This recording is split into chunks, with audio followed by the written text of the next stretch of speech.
The New York Giants are suddenly dealing with a nightmare situation after new details revealed Malik Nabers' knee injury is far more serious than fans originally believed. What first sounded like a normal recovery has now reportedly turned into multiple surgeries and a return timeline nobody can confidently predict anymore. On September 28, during a home game at MetLife Stadium, a game the Giants won 21-18 against the Los Angeles Chargers, Nabers landed awkwardly on his right knee while attempting to catch a deep pass from quarterback Jackson Dart. An MRI later confirmed that he suffered a torn right ACL, officially ending his sophomore season. During the second quarter against the Chargers, Nabers leapt to make a deep catch from rookie quarterback Jackson Dart. As the pass fell incomplete, the play was negated by a defensive offside call, but Nabers' body was already in motion. He landed awkwardly, clutching his right knee in pain, and was immediately carted off the field. The moment was brutal to watch. A player at that level of explosiveness, a 4.38 40-yard dash guy, crumpling to the ground on what was essentially a dead play. Immediately, it seemed he and his teammates knew the injury was serious, and he left the field on a cart with a towel draped over his head. ESPN's Adam Schefter revealed that Nabers was expected to undergo surgery for the torn ACL and a torn meniscus, while also allowing a partially torn labrum and turf toe to heal. Surgery on his labrum was also considered, but was eventually decided against. So right away from the very first reports, this was not just a standard ACL. This was a torn ACL, a torn meniscus, a partially torn labrum, and turf toe, 4 separate issues. And the Giants publicly pointed everyone toward the most manageable headline, the ACL. That is the injury that gets the standard 9 to 12 month recovery clock attached to it. That is the one that gives fans a sense of a finish line. The rest of the picture was considerably less clean. An MRI exam confirmed that New York Giants star receiver Malik Nabers suffered a season-ending torn ACL. In Sunday's stirring victory over the Los Angeles Chargers, head coach Brian Daboll told reporters on Monday.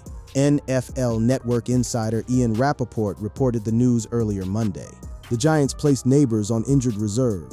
The second-year pro was attempting to catch a deep pass from Jackson Dart on a free play due to a defensive offside penalty. Nabers had 2 catches for 20 yards on 3 targets to that point in the game, meaning the play itself was worth nothing. It was a free play, and it cost him his season and potentially a lot more. Man, you know he's a ball player, man, and that hurts. Giants defensive lineman Kayvon Thibodeau said at the time of Nabers' injury, "He's a guy we need, part of our team we need out there on the field, but it's the next man up. That's the name of the game, and we've just got to keep going." As a rookie in 2024, Nabers had set a franchise record with 109 receptions for 204 yards and 7 touchdowns. Nabers, 22, finished with 18 catches for 271 yards and 2 touchdowns in 4 games last season before the injury ended everything. The Giants went from having the most electric young receiver in the NFL to scrambling to piece together a passing game. And the only consolation at that point, the thing every Giant fan held on to, was the timeline. ACL surgery. 9 months. He'd be ready. The Giants placed Nabers on injured reserve on September 29, 2025. The very day after the injury. That's how fast the hope of seeing him again that season evaporated. The injury occurring in late September should give Nabers time to be ready for 2026. The question was whether he'd have all his explosive ability immediately upon his return, or if, like some, i.e. Saquon Barkley in 2021, it takes time for him to fully return to his superhuman ability. That was the framing. 1 surgery, 9 months, done. What actually happened was something else entirely. Nabers, who suffered the non-contact knee injury on Sep 28, required 1 month of prehab for his knee, a common process where players strengthen and stretch the area around the knee to make the rehabilitation better after they undergo surgery. That 1 month delay was positioned as routine. Smart, even. Teams do prehab all the time to optimize the surgical environment. The swelling needs to come down. The muscles around the joint need to be strengthened, and the body needs to be in the best possible shape before going under the knife. None of that was unusual. What was unusual was the full scope of what was happening inside that knee.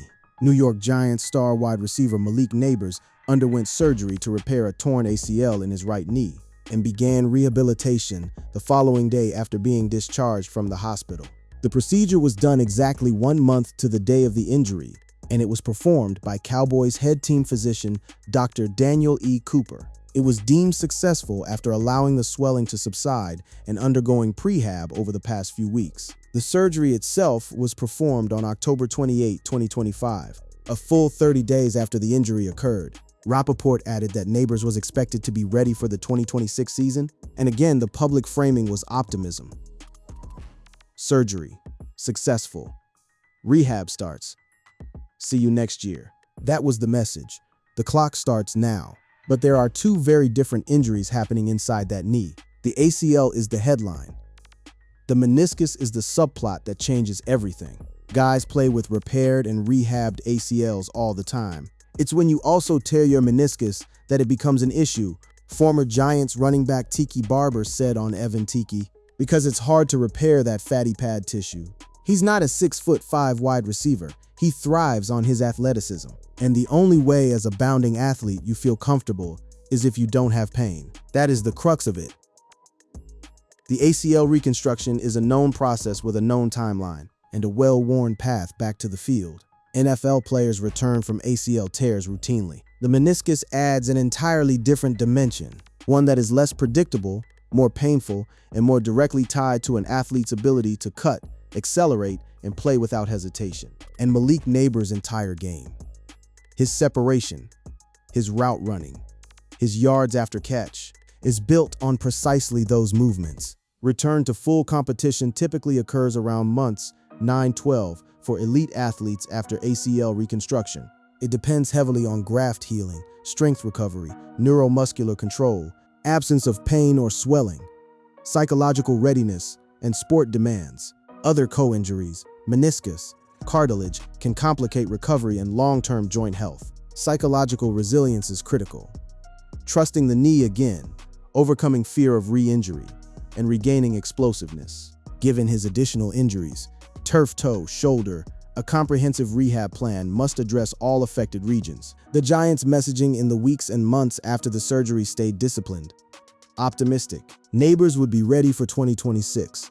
And then came February 15th, 2026, the date Nabers was officially activated off injured reserve, technically back on the active roster, a milestone. And yet the knee was nowhere close to being done with him. This is where the story takes a turn. And this is where the difference between what the Giants told the public and what was actually happening inside Nabers' knee becomes most stark. Earlier this offseason, Dan Duggan of The Athletic revealed that Nabers underwent a second surgery on his knee. It was initially reported that Nabers' recovery timeline would not be impacted by that procedure. Well, the latest update on Nabers isn't very encouraging. A second surgery. That detail alone changes the whole picture. Nabers, who tore his right ACL in September and underwent a full meniscus repair on October 28, had a procedure earlier this offseason to remove scar tissue that was causing stiffness. New York Giants coach John Harbaugh said Thursday that the goal is for Nabers to return from that knee injury at some point in training camp and be ready for the season opener in the fall. But he's not certain. The recovery process is long and the timetable is unclear for when Nabers could return to the practice field. When the second surgery first became public knowledge, the framing was carefully managed. It was a cleanup routine, a minor procedure to clear out scar tissue, and it was described as something that would not set the timeline back in any significant way. Nabers, who suffered a torn ACL and torn meniscus in a Week 4 win versus the Los Angeles Chargers last September, underwent a second procedure on his right knee earlier this offseason. The procedure was described as a cleanup to remove some excess scar tissue, and it was not expected to jeopardize the 22-year-old's availability for the start of the 2026 campaign. That was the message. Cleanup minor. Not a concern. The season opener on September 13th against the Dallas Cowboys at MetLife Stadium. A Sunday night football game remained the goal, but the very same week that the second surgery was reported, when Tiki Barber heard about the scar tissue requiring its own procedure, the concern in his voice was immediate and visceral. We now hear he's had a cleanup because he had stiffness in the joint, which tells me that something kind of got loose in there. I unfortunately feel like this is going to be a consistent issue. And then there's Harbaugh's language shift, because something changed between the early off-season optimism and the press conference on May 21st. The timeline moved, and then the language moved. Prior to Harbaugh's most recent remarks, ESPN's Jordan Raanan said the Giants wanted Nabers back for the start of training camp in late July. That timeline has been pushed back. New York was optimistic at the start of the year that Nabers would be ready for the beginning of training camp in late July. Ronan wrote, that has since been pushed back to later in the summer, given the difficulty of his recovery. So here is the progression in real time. ACL surgery in October, originally expected back for the start of training camp in July. That timeline pushed back. And now a coach standing at a podium saying it is impossible to predict when his best player will return. That is not the language of optimism. That is the language of a situation that has slipped beyond the range of controlled messaging.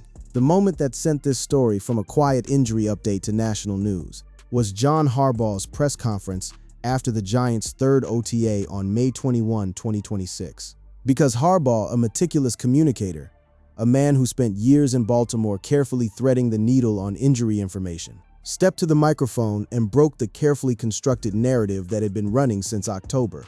Malik Nabers is in the slog of his rehab from last season's torn ACL, Harbaugh said. He's in the middle of it, Harbaugh said after the Giants held their third OTA. It's such a hard thing. It's an ACL and whatever else he had in that knee. Not a simple knee. That is the phrase that detonated across every NFL media platform within hours. Not a typical ACL. Not a routine recovery. Not a clean process. The coach of the Giants, who has every incentive in the world to project stability and calm going into the season, looked at a room full of reporters and told them that his best receiver is dealing with something nobody has fully been able to map. He's in the slog of it, the grind of it, I would say. He's fighting through it. He's here every day, working hard at it, just impossible to predict. The goal is to start the season and get out there sometime in training camp. We'll see what happens. If he's out there, great. If he's not out there, great. We'll be ready to go either way. Read that again slowly. If he's out there, great. If he's not out there, great. That is a head coach verbally preparing his fan base and the media for the possibility that Malik Nabers, the franchise cornerstone, the No. 6 overall pick, the player the entire 2026 offensive identity is being built around, may not be on the field when the season kicks off. During an appearance on the Pat McAfee Show, Adam Schefter gave his take on Nabers' situation and divulged that the Giants are unsure if he will be cleared in time to play in Week 1. I just don't like the way that any of this sounds, Schefter said. When Adam Schefter, the most plugged-in reporter in the sport, says he does not like the way something sounds, it is worth paying attention to. This is not a reporter manufacturing drama. This is someone who has spent decades reading between the lines of NFL injury language. And what he is hearing from East Rutherford is a warning. Nabers has had to deal with the mental part of his rehab and recovery not going exactly as planned. I can't speak for him, but I think it's probably the first time he's been hurt like this. You know, Harbaugh said, my experience with guys, the first time you have a serious injury, it's tough because it's new for him.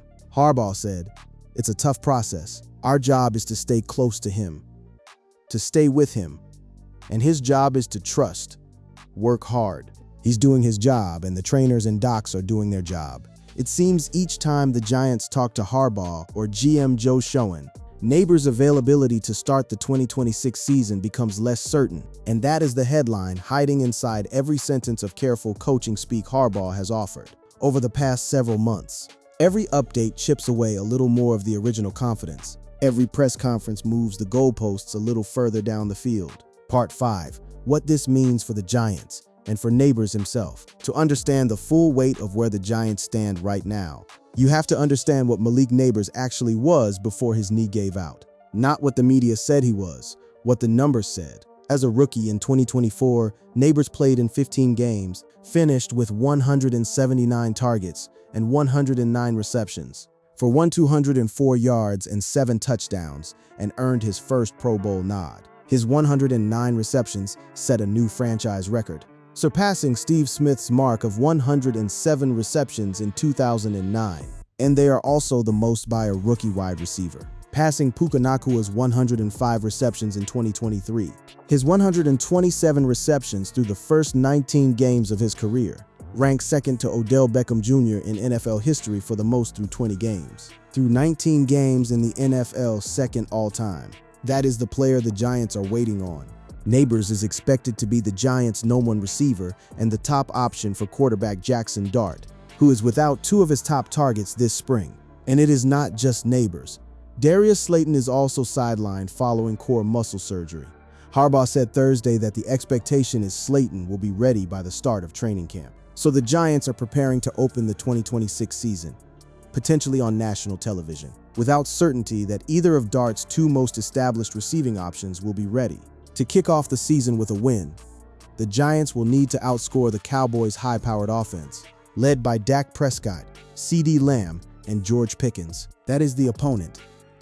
That is the stage. And the Giants' most important weapon is currently described as being in the slog of a recovery, with no timeline attached. The Giants revamped their receivers room this offseason.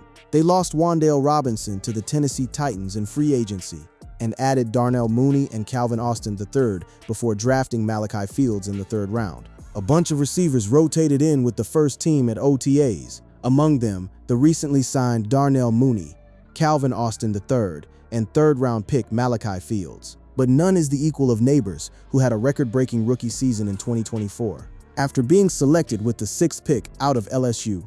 And then there's the long view, the one that goes beyond the 2026 season opener, the one that Tiki Barber was already gesturing at when he stood on WFAN and said what nobody in the Giants building would dare say out loud, that this knee, with the torn ACL and the full meniscus repair and the scar tissue requiring its own procedure, and the stiffness that is still present, could become a recurring issue for Nabers. Not a one-time setback, a persistent complication.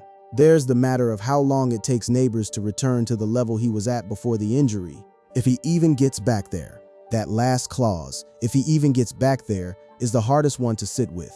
And it is not cynicism, it is just the clinical reality of what a compounded knee injury does to an athlete whose entire identity on the field is built on explosiveness and sudden change of direction. ACL tears usually have a 9 to 12 month recovery process. Having torn his ACL in week 4 of 2025, Nabers would expect to be ready as soon as July and as late as October. The August timeframe is the most logical return, especially given Nabers' youth. But that math was based on the original surgery, not the second one, not the scar tissue, not the stiffness, not the shifting of the training camp goal. It seems each time we talk to Harbaugh or GM Joe Schoen, Nabers' availability to start the 2026 season becomes less certain. And that trend line, slow, steady, and pointing in the wrong direction, is what makes Harbaugh's press conference on May 21st feel like something more than a routine injury update. It feels like the moment the dam broke. The Giants drafted this player 6th overall. They built an offensive identity around him. They brought in a new head coach, Harbaugh, with the expectation that he would be handed a foundational talent at wide receiver to build around. Nabers didn't get much of an opportunity to play with rookie quarterback Jackson Dart last season, but he is expected to be Dart's #1 target in 2026. The vision was Dart and Nabers, a young quarterback and his elite receiver growing together in real time. The execution of that vision is now on hold, suspended somewhere inside a knee that even the coaches won't put a timeline on. Harbaugh remains confident Nabers will persevere through the injury despite it being a tough process. To me, I can't speak for him, but I think it's probably the first time he's been hurt like this. Harbaugh said, "And my experience with guys is the first time they have a serious injury. It's tough because it's new for him. It's a tough process, so our job is to stay close to him and stay with him. And his job is to trust and work hard. And he's doing his job. And trainers and docs are doing their job. He will be back. He will be back." Harbaugh believes it. Nabers is in the building every day grinding through what the coach described as the slog. And for what it is worth, Nabers is 22 years old. Youth is the most powerful ally a player has in this situation. His body has resources that older athletes simply do not have, and the competitive fire that made him the most dominant receiver in the 2024 draft. The same guy who left LSU as the program's all-time leader in receiving yards does not disappear because of a knee injury. But here's the honest read on this situation as of May 2026. The Giants sold the public on a narrative of ACL surgery and a standard timeline. What they were actually managing was an ACL, a full meniscus repair, scar tissue significant enough to require a second procedure, stiffness that persisted into the spring, a training camp start date that has already been pushed back, and a head coach who, when pressed, said it is impossible to predict when his best player will play again. That is worse than they told us. By a significant margin,